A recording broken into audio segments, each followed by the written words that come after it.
చూసారా ఎంత బాగున్నాయో కదా, క్యూట్గా ఉన్నాయి అసలు. కలర్ అయితే గోరింట ఇదేమంటారు, వైన్ కలర్ కూడా కాదు అసలు, ఎంత క్యూట్గా ఉన్నాయో. చెట్టంతా ఫుల్గా పూసేసాయి అసలు, ముద్దుగా ఉన్నాయన్నమాట ఫ్లవర్స్ చూస్తే. ఇవి గోంగూర పువ్వులు అంటే ఎవరు నమ్మరు. ఈసారి శారీ గోంగూర పువ్వు కలరు అని చెప్పాలి ఏదన్నా శారీ ఈ కలర్లో వస్తే. ఇక మీకు వినిపించదేమో, ఎందుకంటే టమాటాలు ఉల్లిపాయలు అమ్మొచ్చినాయి. ఉల్లిపాయలు అయితే కిలో 60 రూపాయలు అంటండి, టమాటాలు అయితే 80 రూపాయలు అంట. అసలు కూరగాయలు అయితే మస్తు రేటు ఉన్నాయి.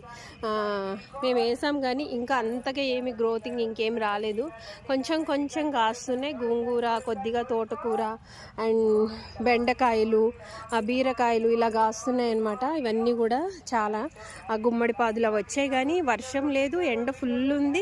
దానివల్ల చెట్లన్నీ ఏం అంతగా నిగారింపుగా లేవు. బట్ దీనికైతే మేము చాలా హార్డ్ వర్క్ చేస్తున్నాము. మా హస్బెండ్ అయితే ఇంకా